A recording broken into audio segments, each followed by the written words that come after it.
Hi everyone, and a very warm welcome to today's webinar.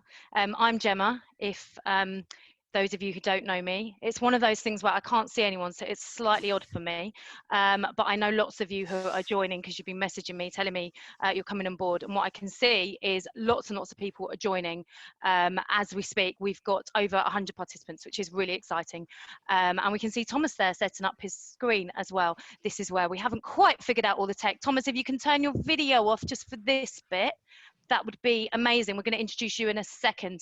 Anyway. Okay, I turn off, all right? Bye-bye. Yeah, brilliant. Love it. As you can see, this is our first webinar, and we're really excited that we're able to bring this to you with our partners, Kanta. We thought long and hard whether we went ahead with this because, as I'm sure all of you know, this was originally a live event, but we decided it's ever more important now in such unprecedented times to go ahead and to provide a brilliant session on all things Brave. As you know, the Marketing Society, and I just have to point out the back of my screen drop, one of my team has a lovely mountains because she's worked out as a technical guru that I am not, how to do that. So instead, you have my talented 4-year-old's artwork in the back. But that is the new normal, and I think that's what it's all about, and that's what we're doing right now.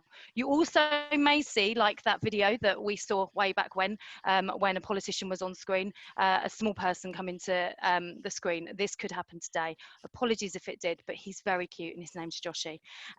But we decided that it was absolutely important to go ahead. And as you know, everything we do at the Marketing Society is through a Brave lens.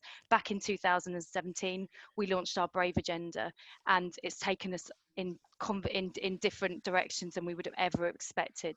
And we're really proud of that. We've been able to uncover and tackle taboos, push boundaries, and create comfortable spaces to have uncomfortable conversations. And we're going to continue to do that in our new normal, and watch out for all the different things, and I'll tell you a bit about that at the end. So today we're really excited to bring Brave Moments Matter, featuring some fantastic people that we're going to introduce in a second.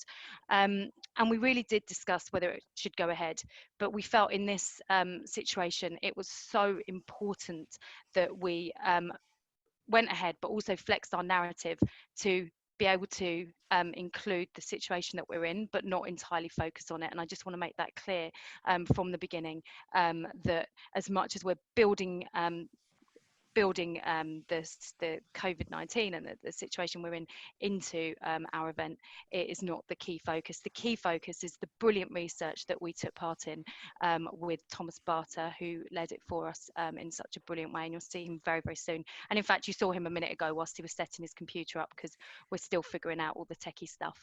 And our partners, Kantar. And what we know from this research that Kantar has produced with us is that the UK population, and this is the research that they've produced on Corona, it's feeling quite scared right now, with worries about the economic impact and scarcity of resources on people's minds and the health of our loved ones, most importantly. As marketers and leaders, I'm sure we're all feeling some fear, we're feeling some anxiety right now, and that's why it's so important that it's now that we come together, and together we can reassure each other and help each other and support each other. So we find a new normal and we find another way, and that's what we're doing. So bravery has never been more important, and you're going to find out why with some of the research that we've done. So to introduce you to our fabulous session, I'm really delighted to welcome, and there she is looking amazing, our lovely partners Kanta and Nina Rahmatallah, who is the Chief Client Officer, who's going to facilitate the session. And what's so brilliant is she is a brave woman herself, being the youngest member of the Kantar UK and Ireland board, and she's known for leaning in when it gets going and it gets tough. So absolutely delighted to welcome you, and welcome to all of our members. Can't wait for your questions later. Over to Nina, and I'll see you at the end. Thank you. Bye-bye. Thank you very much, Gemma. They say that fear is excitement minus the breath. So perhaps let's think about the next 45 to 50 minutes or so as a big, deep breath for us all in what are quite challenging times. So I want to do two things right now. The first of those is to explain to you how the next 50 minutes or so is going to run. And then also just to set a little bit of context in terms of what we're seeing right now happening in the UK and why bravery is particularly important in that context. So how are we going to run this session? And fingers crossed the tech is kind to us. It's been a little bit challenging in the run up to this. We are going to hear this fantastic research and insight from the very inspiring Thomas. He's going to talk about this for around 10 minutes or so. And after that, we're going to have a panel discussion with our 4 panelists who I'll invite to the virtual stage at the relevant time. We will do around 20 minutes or so of questions that we've already gotten pre-prepared, but we will also invite you to ask questions. And you can do that on the Zoom platform here via the Q&A button at the bottom. You can also put something in chat if you want. I can see somebody's already said good morning from New York and hello. Yes, we'll be taking as many questions as we can manage. We're trying to keep this to an hour because that's the sensible amount of time for a webinar in this online world we're now in. But we'll do what we can to cover off some interesting questions from you. Apart from telling you what's going to happen, the other thing that I want to do is also just to give you a bit of context. Now, as Gemma mentioned, it's not our intention to let COVID-19 completely dominate this great piece of work that's been happening over the last year to 18 months, but we can't ignore it at the same time. And so we will mix it into the conversation and to the Q&A at the end of this. I do want to set some very current context with you. Because as you can imagine, as Kantar, we've sort of jumped into action on a whole new level in the last 3 to 4 weeks to try and help our clients understand answers to 3 questions. What the hell is going on? What should we do about it right now? And what's the new normal in the future going to look like? And actually, there are 3, out of all the insight work we've done, there are 3 learnings that I really just want to call out very briefly for you. The first of those learnings is that as we saw in China and we're starting to see in the UK, consumers are trying new ways of consuming things, new ways of buying things. They're consuming things they haven't consumed before, whether it's products or content on different platforms. And a lot of these new behaviours will stick. And as marketeers and brand owners and leaders, we need to be able to respond and keep up with these changes. In fact, ideally get ahead. Second thing to say is that what we're seeing is if consumers didn't have high enough expectations of brands and companies already, in this current context we're in right now, at this moment in time, the survey we ran across nearly 40 markets last weekend tells us that actually consumer expectations are even higher now and across more things. They want us to, they want corporations and brands to help their employees, to support communities, to support the healthcare industry, and to support the government and supply chains to keep us all going in this very strange time. And the last insight from the current reality we're in that I think is worth sharing, and again, we look at China here to guide us a bit, but the recovery is completely unknown. It could be U-shaped, it could be V-shaped, and that's the conversation in China at the moment. So the recovery being as fast as the sort of the downturn in the first place. It could be a completely different shape altogether, who knows? And that's the point, who knows? And we have to embrace that uncertainty and plan for that recovery with real bravery. So, as Gemma said, there's never been a more relevant time to talk about bravery, whether it's as marketeers, as leaders, or just frankly as human beings. So let's understand in more depth what bravery is, why it's so important, and how to be brave. And with that in mind, I would like to introduce you to Thomas Barta, who probably needs no introduction to this group, but he is one of the world's leading marketing leadership experts. And will be sharing this brilliant insight with us right now. So Thomas, over to you. Was that my time to switch on the camera, which hopefully I have? and I hope you can all see and hear me. Welcome to all of you, and sorry for the picture. We had to switch cameras last minute to make sure it all works. So you may not see everything that's on the screen with this camera, but we will send around a few of those charts just after the meeting, so you have complete access. But here is what happened. Not long ago, Gemma and I sat down and I said, does that bravery thing really make sense? I mean, you have a bravery agenda, is important.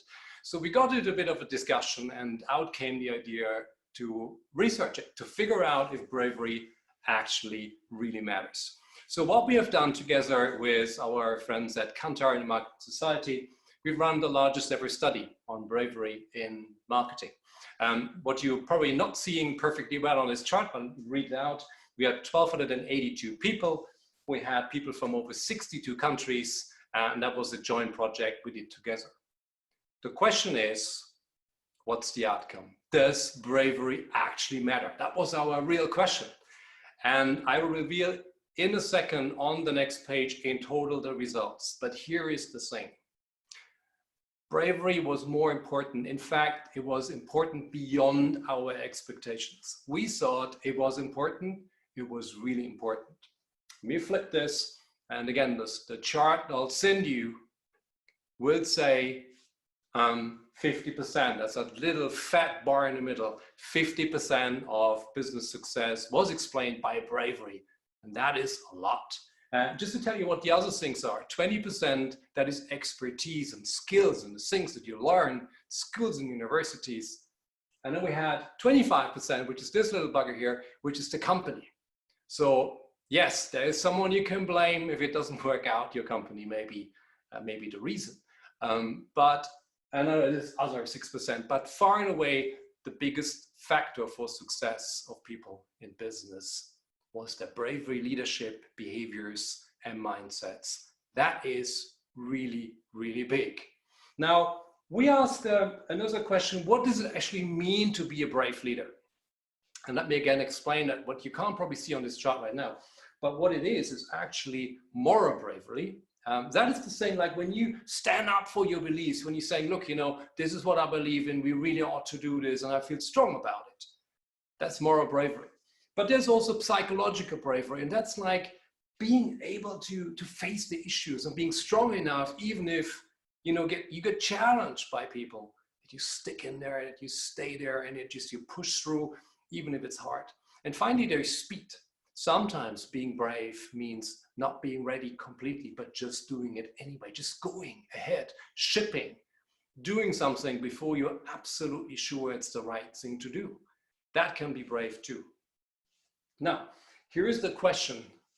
Do you always have to be brave? Do you always have to be brave? Well, that was a really important question we tried to figure out. And let me tell you this, the answer is no. Because the people who were always brave in our study weren't actually more successful. But here is something else that we found, and that is actually quite remarkable. And here's the following, and you'll see few little graphs here. Ignore the chart, let me explain this to you. What we found is that bravery itself is not the success factor, but what is a factor for failure is when you're not brave, when it actually really matters. That means when it's really important and you're not brave, that's when all these bars go to the left, which is negative impact to your business. And that's an amazing finding, because what does this tell you? In fact, it's actually quite logical, because, you know, if you work in a company and you're always the brave person that shows off and does all these things, people will spit you out at one point. So it's about being very selective and being brave in the moment when it actually matters. And that is how you are successful. Or in other words, for success in business, caution is risky. Now, let me come to a final point, because the question is always, when is your moment? We have a unique situation at the moment, and I tell you what, there is a lot of room for bravery. Not in marketing just, but, you know, in society. You know, how many people could you help right now? Where could you step in with all the skills you have? Maybe it's for your brand, but maybe it's completely different. But a lot of people find Now just imagine you walk into a room. Hello. You cut out, Thomas, but keep going. It was only Okay. When did I cut out? During the spider? just before the spider. Go. Okay. So let's talk about why people aren't brave. Thank you. You see, the bandwidth issues we're now facing, isn't that amazing? So it's the reality too. So this is a Sydney funnel web spider. And I want to talk about fear and what you can do about it.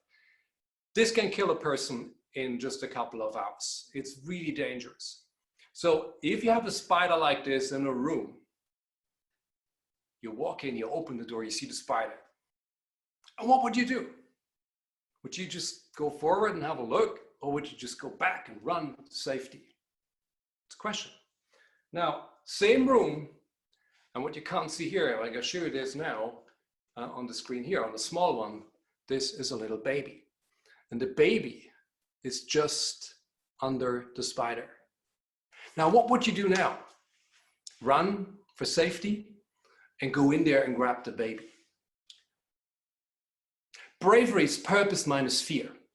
And you can work on your fear. You can try to be less fearful, but you can also work on your purpose.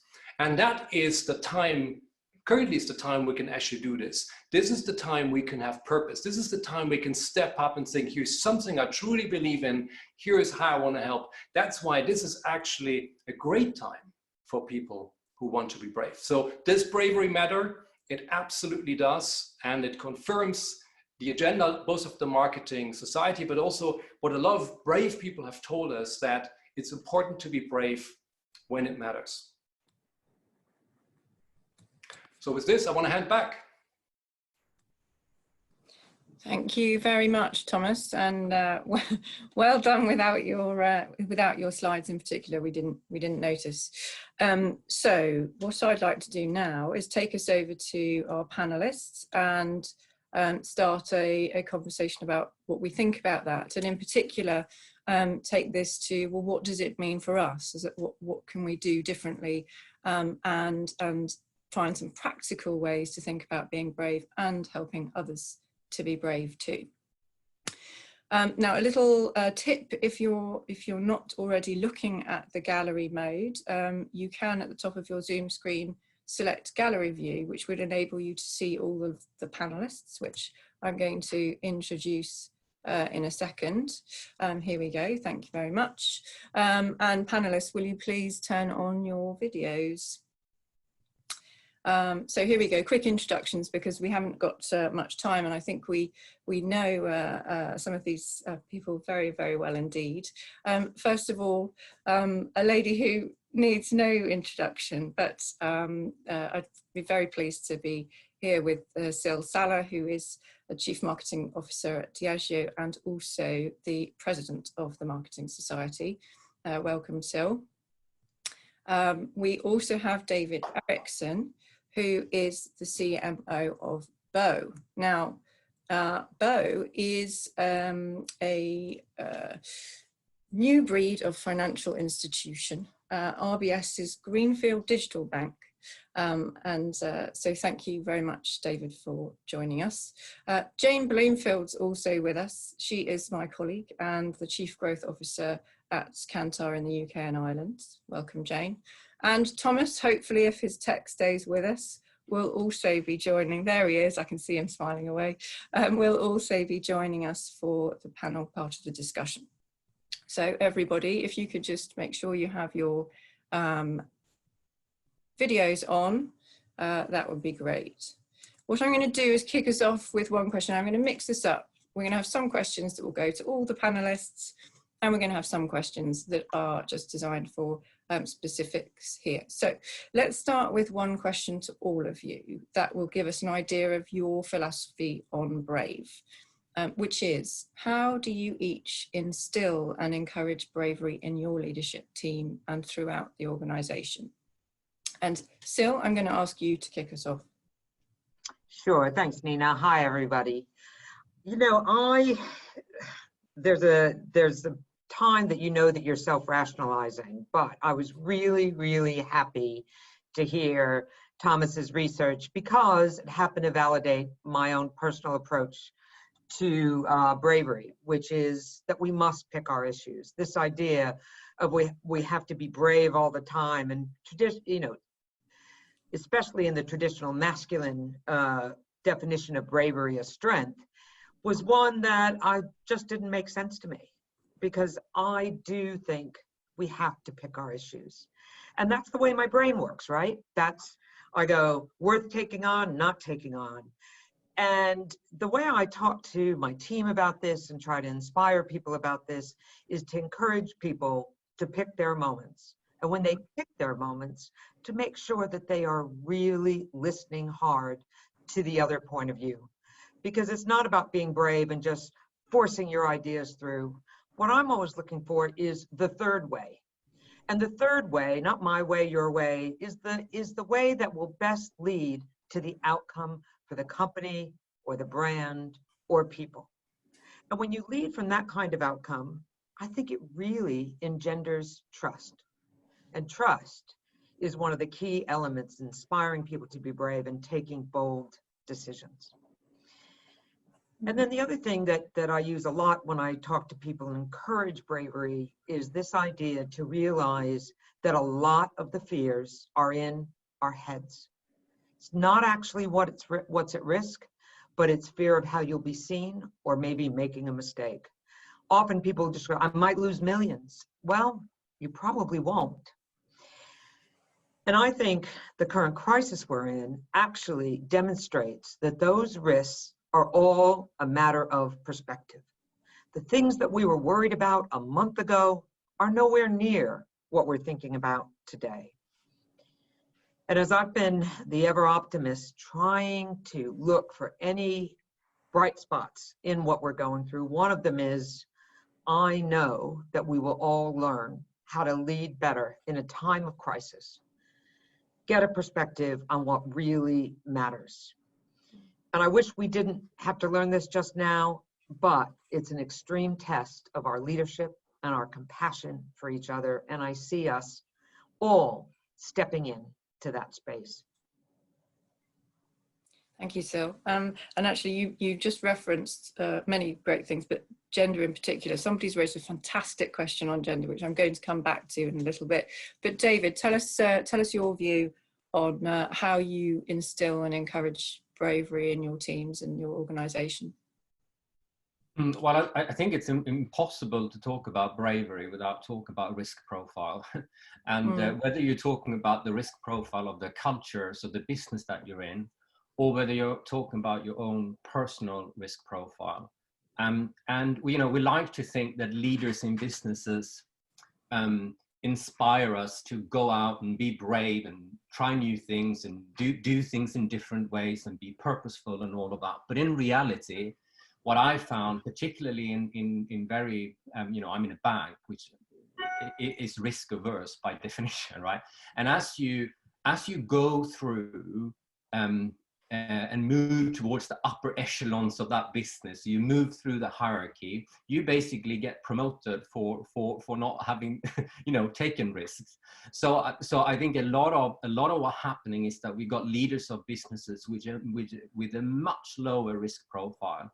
And I think that the best thing as a leader in a business is to really, really, really be quite egalitarian and flat and listen to what usually is called like the bottom of the pyramid, but for me it's more like the outer layer of the circle, the people that are really close to customers and the people that are young enough to not have been kind of immersed into this actually dark side of careerism. Very interesting. And actually with that, knowing your own risk profile as part of that, understanding yourself is quite important. Jane, how about you? Tell us your perspective. I think exactly your point about understanding yourself is where I would start, Nina. So for me, bravery has always been about being yourself. I'm a really firm believer that what makes me and everybody else good at their jobs is their own personality and those personality traits. So the best teams that I've ever worked in have included a whole mix of those personalities. You know, as David just said, sort of, you know, talking to people. I consider myself to be a really nosy person. And people often say, don't call yourself nosy, say you're curious. That's a much better way of phrasing it. But I'm not. You know what? I'm nosy and I'm totally fine with that. And I talk to people and I ask them what they're doing and why they're doing it. And, you know, it probably drives everybody insane. But, you know, the best teams I've ever worked in have included a whole mix of those personalities. And, you know, I talk about the team as being slightly weird and wonderful. And you know, they don't mind that. I mean, I'm pretty open about calling them slightly weird and wonderful. But that's exactly why they work. So I wholeheartedly encourage any team that I work with or work in to be themselves, for people to not hide who they are, but instead celebrate it. Do you know, over the years, I've been asked, can I flex my personality? You know, can I change? And actually, it took me a while to realize that I should just say no. You know, I am who I am, and that's what makes me really good at what I do. And so I think being brave for me is all about understanding that and bringing your whole self to the team and to the party. Good, thank you. And I can validate that you are in fact nosy in a wonderfully brilliant way. And Thomas, so you've talked as a marketing leadership expert, but obviously you have also led teams and organisations and influenced clients, having been a consultant at McKinsey through your career. So talk a little bit about how you approach instilling bravery in your teams. So first off, I was late to the game because I felt I was for years in the business of telling people what the right answer is, or what a better answer is. And that's what consultants do, right? When I was a young team leader, I wanted to be good enough so my team doesn't find out. And when I was growing up, then I got used to the, you know, telling people what's right. And as a consultant, that's what you even get paid for. I think the switch came to me when I worked with people and try to help them in the leadership work that we do at McKinsey. But at McKinsey, I was the dean of the leadership program, and people kept telling me, "Yeah, great idea," but it really, you know, didn't move me. And the big change happened when I asked myself a very simple question when I interact with people, and the question is this building courage?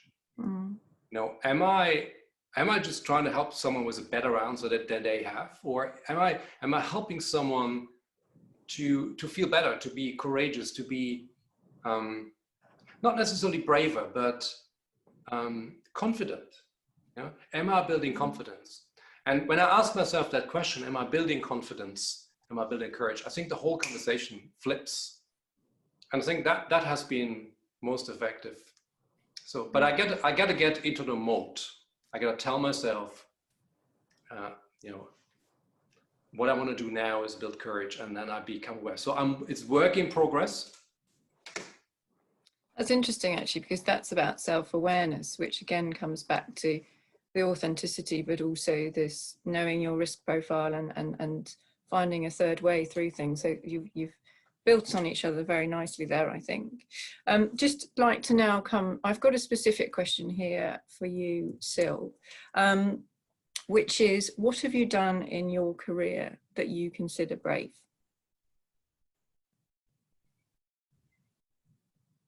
Oh, Syl, you're on mute. Thanks, Nina. I'm supposed to be the Zoom expert, and the most basic thing. Thank you. The thing about bravery is you don't often know what's brave until you look back and think about it. And sometimes when I'm looking forward, I think of the times that were brave that are defined by what I was scared of and still went ahead and did anyway because of Thomas's definition of bravery equals purpose minus fear. There was something in my purpose that allowed me to get over that. So when I think about those things, it was, you know, leading a team and leading for a team that was charged with delivering £1 billion of net new revenue by transforming and leading the innovation function. And that's an example I've talked quite a bit about. Another one I've talked about would be accepting the CMO job 7 years ago when I was pretty sure that I couldn't do it. And the company was facing some hard times. And in both these cases, I overcame my fears by assembling the right team who I knew could deliver. Because when I think about my unique strengths, it's clarity on the fact that it's really not about me. It's about the team and the organization. And so it's also really interesting, my last example, that this panel fell on today, the day my retirement from 20 years at Diageo was announced. And this is honestly one of the few brave things I've done on my own. I had to keep it very tight. It had been announced when I came on to our pre-discussion. Gemma's going, how could you not have told me? I couldn't tell anybody. And I'm leaping into the unknown with the idea that I want to chart my next decade in leadership development, executive coaching, and NED roles. You know, it's not perfectly defined, but that's the territory. But here's what I know. I know if I don't leave Diageo, I'll not make progress on my new goals because I love this company. And because of that, it consumes all of the attention I have outside of my friends and family. And the good news is I have focused on succession almost from the time that I started. And I'm thrilled that Cristina DiSendino will be Diageo's new CMO. She's remarkable. You will love her. I urge everybody to get to know her. And she has the backing of what is an exceptional marketing leadership team who will really devote themselves to driving the agenda forward. So it's a scary time for all of us for different reasons, but it's also a time for us to think about mostly how we're going to lead, how we're going to go forward, how we're going to chart our own careers. Wow. And yes, we didn't plan it this way, did we, Syl? No. I'm like going, really? You want to do it on that day? Really? But that's extremely inspiring to hear you talk about. Now, David, I want to come to you with a slightly different question. And again, we're staying in the normal world before we dive into something a bit more COVID focused in a minute, which is that I know you've been very entrepreneurial in your career.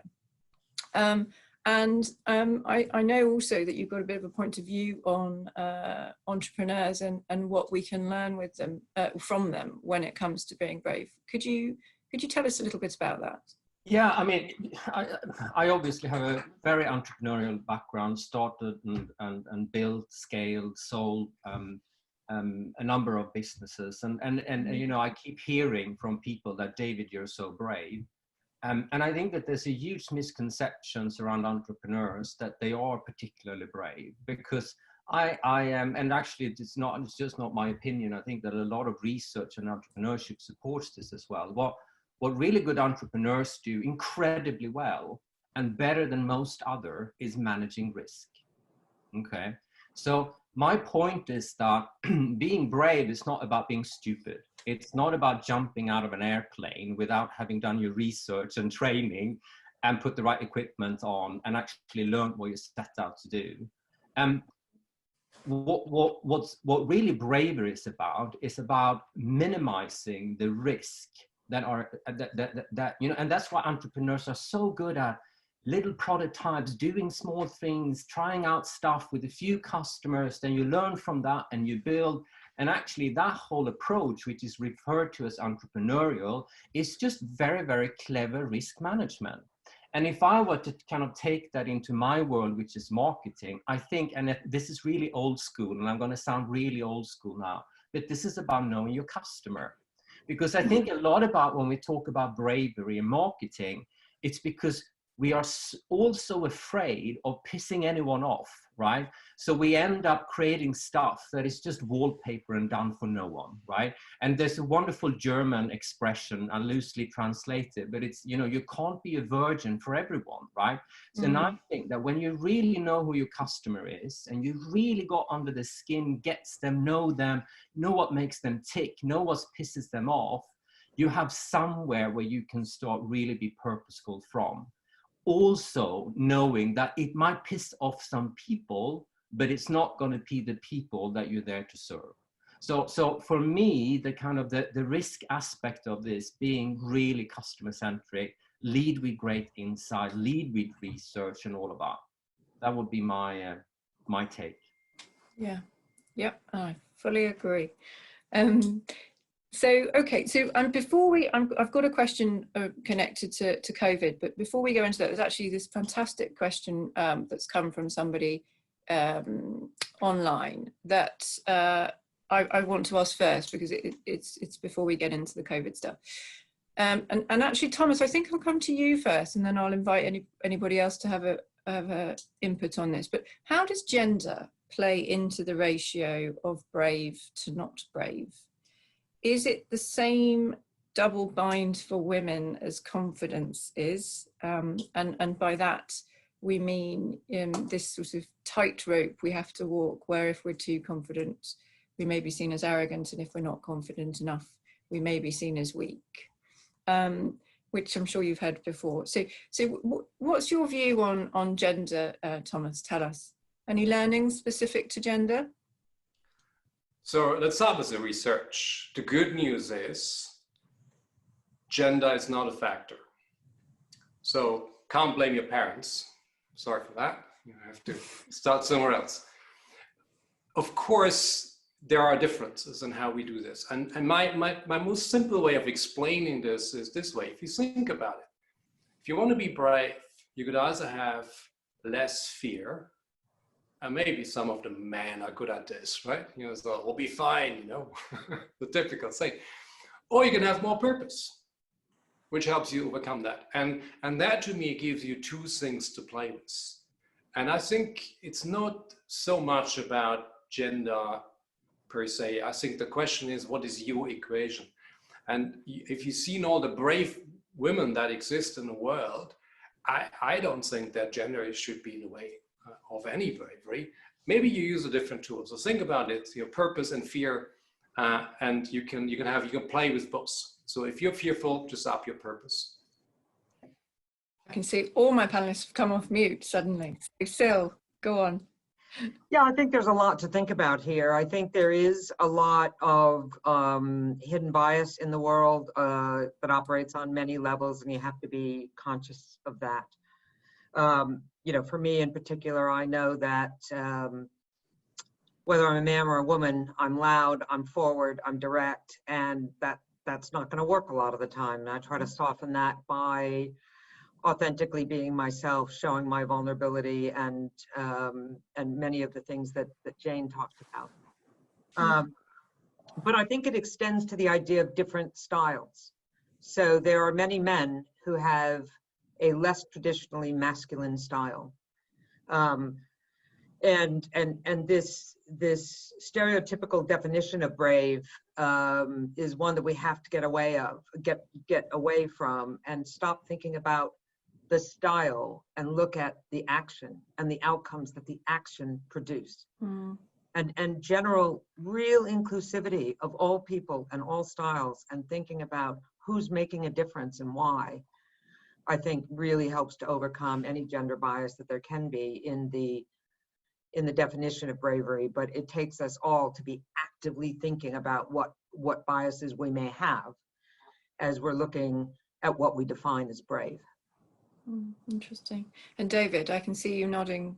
Yes. There. Yeah. I mean, again, I think that it's another. Unfortunately, I think sometimes brave equals reckless, and I can certainly attach being reckless to quite masculine traits. But like all the role models, or most of the role models that I've had in my life that you know have role model bravery has been women, and I've been reflecting on that because of this session. And one of the reflections I made is that a lot when we talk about bravery, you know, brave heart, lion heart, like bravery sits in the heart. No one points at their head and going, that person is really brave.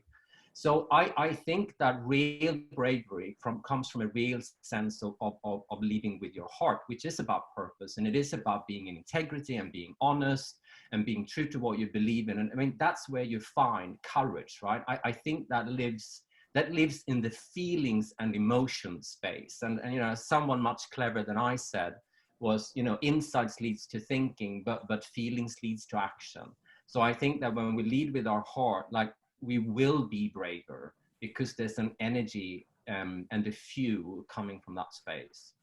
And by the way, women are far better than that than men, you know, like, yeah, I'm just saying. And Jane, we've obviously done a lot of work in stereotyping or unstereotyping, haven't we?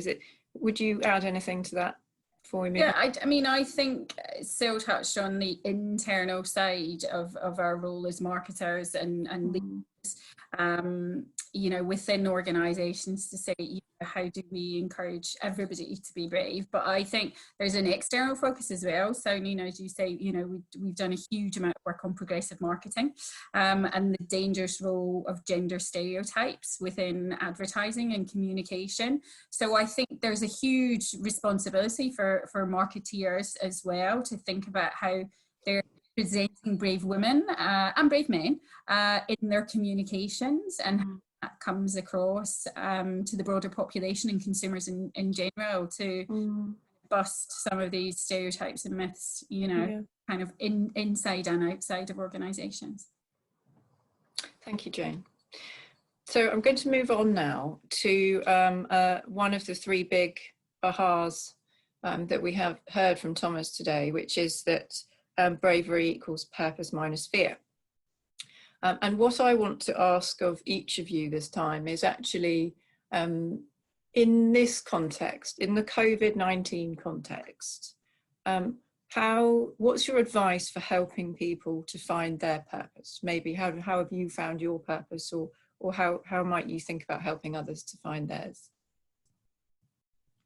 And we're going to start with Syl again. You're on mute. Just as a test, if I can come off mute.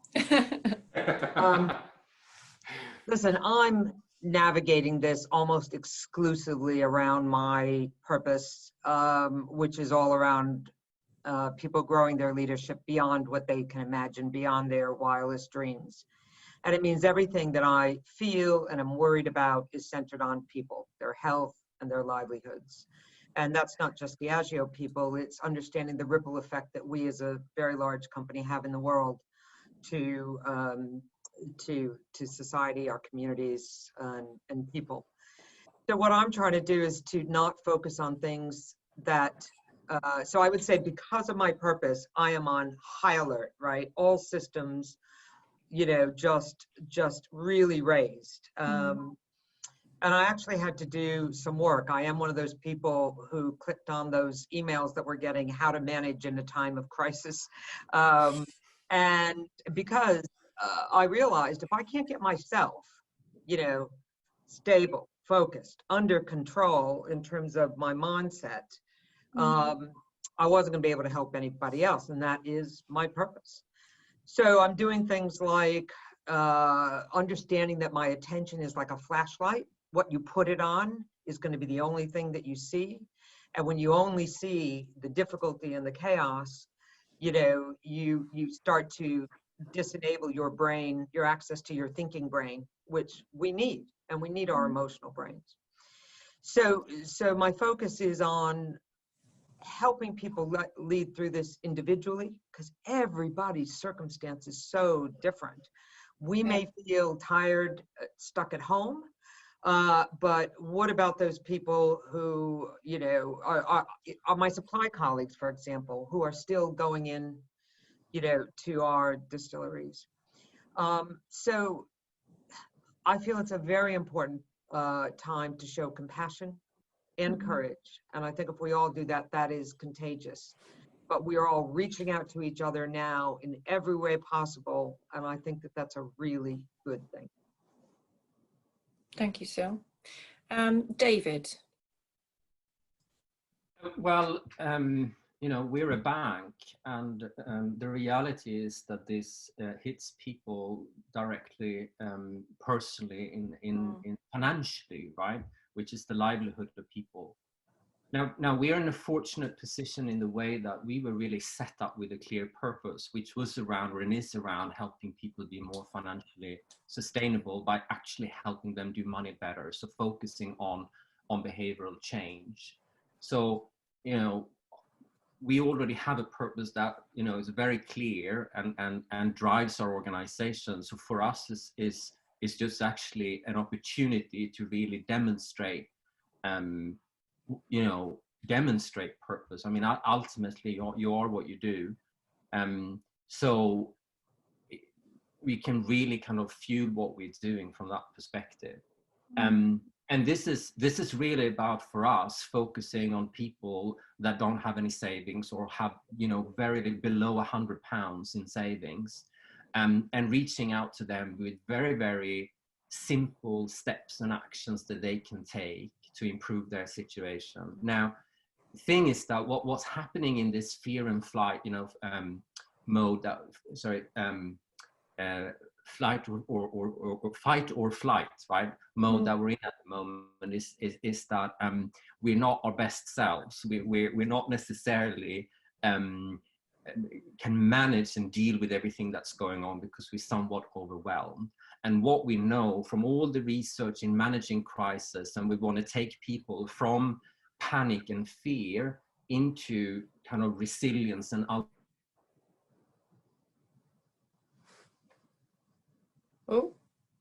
ultimately it's what we're focusing on. Thank you, David. Oh, you froze for about 3 seconds at the end, but I think we caught almost all of that. Thank you. Jane, we've been helping. Obviously, our purpose has been really to help clients work out what on earth's going on. But beyond that, what's your thoughts on helping people find their purpose at this moment in time? I mean, I think for me, it's about simplicity and focus, and remembering, you know, what it is we're shooting for. So, you know, Nina, as you say at Kantar, that's actually really simple. Do you know, it's about understanding people and inspiring growth, which, you know, the understanding people bit has never been more important than, you know, a time like this. But I think it's just about what are the steps you can take to remain purposeful for me. So, you know, first up for us, it's always about ensuring the health, the safety, the productivity of employees, you know, where possible. You know, it's about then saying, how do you include partners and vendors within that as well? It's about rapid response. So how do you, you know, have a mechanism for that fast and agile decision making that will ensure that you kind of keep that purpose top of mind. I think it's then about taking stock of your commercial situation. So, you know, that's either across your sales or your marketing, you know, calibrate where you are and where you need to be, and, you know, back to that agile point, and then kind of work out where you need to go. To just really minimize business exposure, you know, and capture immediate opportunities. So, you know, it's just about not trying to do everything and just saying, let's refocus and drill right in, you know, but at the same time, having somebody looking at recovery, do you know, start planning for that as well. Yeah. So parallel tracking the now. Yeah. Piece of the conversation. Okay, now Thomas, I'm going to come to you, but I'm going to switch things up a little bit as I do that, just to keep you on your toes. I know you like that. We've had quite a few questions come in all around the topic of failure. I think the most interesting one that I'm going to choose for now is what is the advice for recovery from bravery where it hasn't worked? You talked about picking your moments earlier. So Thomas, I'll come to you first, and I'll give Syl and David a minute perhaps to think about an example of where an act of bravery hasn't quite panned out the way you thought. What am I at? Eh? Oh, you mean Thomas, why don't you go first? Out. Yeah. It's a very long list. Maybe choose one. I may not be, you know what, people ask me a lot of advice, and there's always an area when I turn down the question. That's when it comes to these like balance and resilience, because I'm someone who works through the entire cycle you know, frustration, depression, and everything, and before I come back up, right? So I don't have like a buffer option for you. Seriously, if I screw up, and I do this a lot, I have very high standards, which means I tend to screw up like a lot, in my view. I first get really angry, and I haven't been able to cope with this in any other way. So I'm very open for your advice on your end. I get very angry at myself, and then, but there comes a time, and this is the important time, when I start to ask the question, what have I learned? And it is going to take me a little time. Sometimes it's a week, sometimes it's a half a year before I'm actually getting to the stage. And the most helpful thing I ever had is when friends accelerated that process of having me think about, what have you learned? Because the truth is, you can't dial back the clock, right? The only thing you can do is go forward. And when I'm able to express myself what I've actually learned from this, this is the moment when I start to thrive again. So if you can have someone to help bring that process forward. Good advice. Thank you very much, Thomas. Syl, how about you? Yeah, I think Thomas and I are an interesting contrast, maybe because I make so many mistakes that most of them I just go, oh, what did I learn? What did I learn? Excuse me. I define myself as a learning being. You know, one of the few things I was ever good at, if you picture like not sports, was school. So I think I have a learning mindset. And I would recommend that. You know, is it a failure or is it a learning?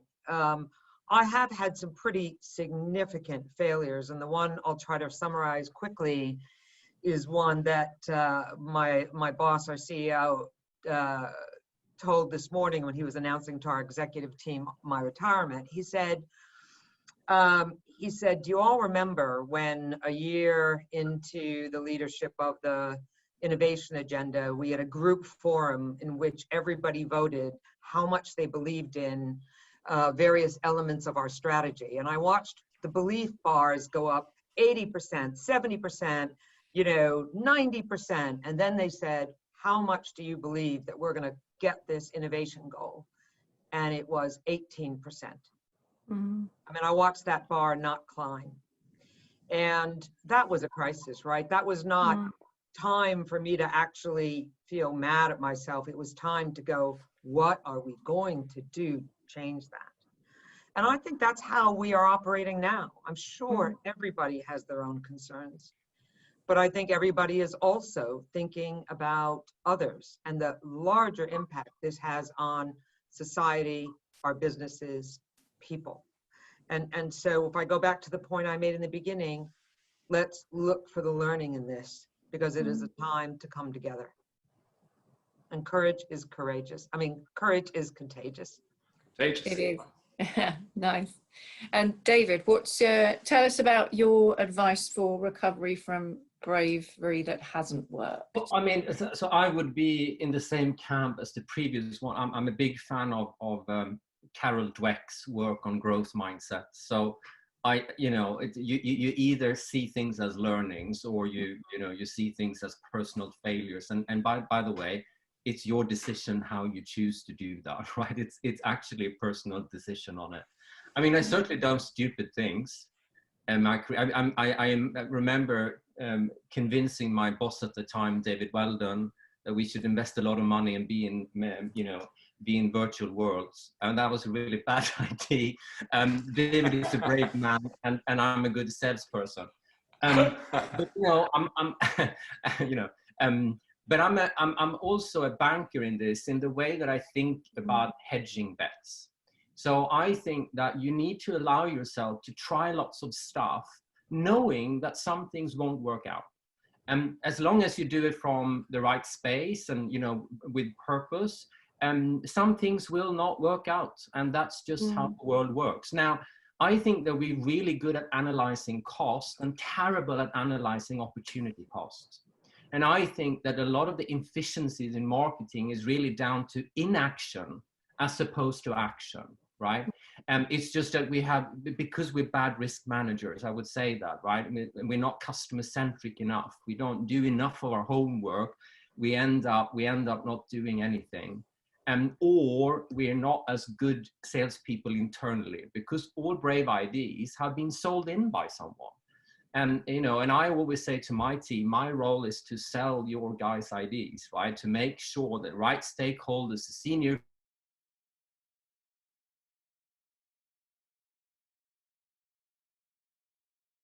you're going to regret the things you didn't do. Thank you, David. And Jane, finally, from you on this, some spoilers, I can imagine. Yeah. So I am a big fan of saying yes to things, and that leads to a lot of failures, right? But I actually think saying yes to things is quite brave. So people go on about, oh, you have to be really brave and say no to certain. You know what? If that's genuinely the truth, I'm surrounded by like super brave people all the time, because I think actually it's really easy to say no to lots of stuff. I think braver to be able to say yes to more things, because you are going to fail, right? And some things are not going to go right. So for me, I'm probably more in the Thomas camp in that I'm a little bit of a sulker. You know, there's many a picture of me in a corner as a child with a really, you know, big my face in a huff, as we might have said. But what I am is super resilient and just bounce back. Do you know?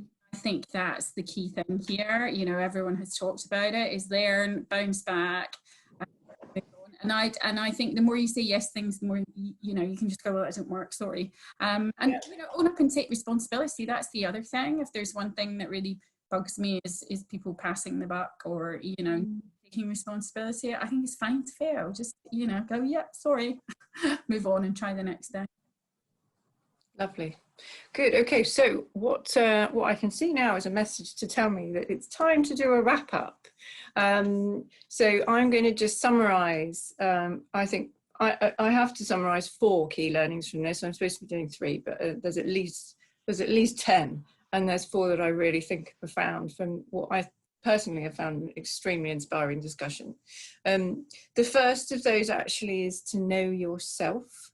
And I love this idea of leading with your heart and compassion and things that come with that, which is particularly important right now.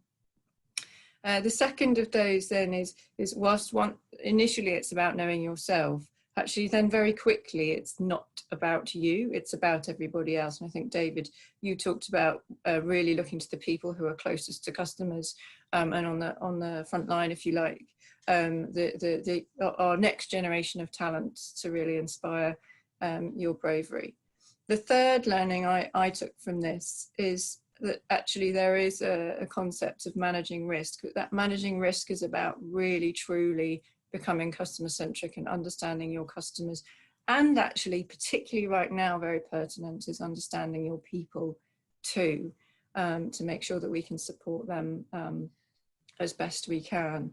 And the fourth learning I have, oh, hang on, there's a great quote I just wrote about that actually, which is insights leads to thinking, but feeling leads to action. I particularly loved that as well. And then my fourth learning actually in terms of helping you to reframe failure is obviously to think about it as learning. And if you have a friend that can help fast track you through that process, then even better still. So those are my 4 takeouts. I'm going to hand over to Gemma, who will do a quick wrap up because I know we're running over. We started late, so apologies for that, to finish off. So Gemma, over to you. Hi, everyone. Thank you so much. The first thing I want to say is thank you, Nina. That was amazing moderating, really, really brilliant. So thank you to you, and thank you to all of our panelists, to Jane, to David, to Thomas, to Syl, and of course to you, Nina, as I said before. Pleasure. So now I'm on a big screen. I'm realizing that my hair is not as neat as it was before, so that's interesting. All you learn this new normal, hey. I learned so much there, and I think beautifully summed up by Nina. And I'm really aware that we've run over time. So all I'd say is that we love your feedback, and we'd love to hear what you think. As we always say, feedback's a gift, and we can only get better if we hear from our members. And we are truly a member community, and we really care about what you think. So this is our first webinar Did you enjoy it? Is it the kind of thing that you'd like to see more of? Because we're ready to be able to offer more of the same and lots of other things as well. The other thing I'd love to say is I'm so glad that through these unprecedented times that are really challenging for us all, actually some positivity has come in that today this is our first globally connected event all together. So we've got people from our hubs in New York, in Dubai, in India, and that's just so wonderful. And they're all messaging me saying more of the same, and I'd like to come on to more next time you have some more seminars. So also just want to say I have to do a quick mention to our fabulous president. I know she's going to kill me, she's on mute so she can't say anything, but our fabulous president Syl Saller, who obviously the news that was announced today, the loss to Diageo, Syl, is everyone else's gain, but we love the fact that you're still our president as well. But you know, congratulations, and it sounds very brave and really, really proud of you. Thank you, so Gemma. just gonna finish, thank you. So just gonna finish by saying we've already created, pretty much as we were online, another event. We're doing a series called Keep Calm, and the first one is Keep Calm and Get Creative. And I'm absolutely delighted to announce that we've got the brilliant Chris Barris-Brown, who is hosting that for us on Thursday at midday. So if anyone wants to join in, we will send the Zoom link out. We're just preparing it right now, and we will get that out far and wide. Everyone is welcome. And Chris has got ideas on how to manage our energy in times like this. Energy is so, so important. So he's got some tips and tricks and lots of brilliant things to get us all thinking about our energy and thinking about how we can keep calm and do some great things together. It feels like never has our agenda of Brave Together been more apt. And there's one thing that is for absolute sure, that we're going to get through this, but we're going to get through it together. So thank you, everyone. Thank you to Kanta. It's been a good session. I hope you've all enjoyed it, and we look forward to hearing from you. Thanks very much. Bye-bye.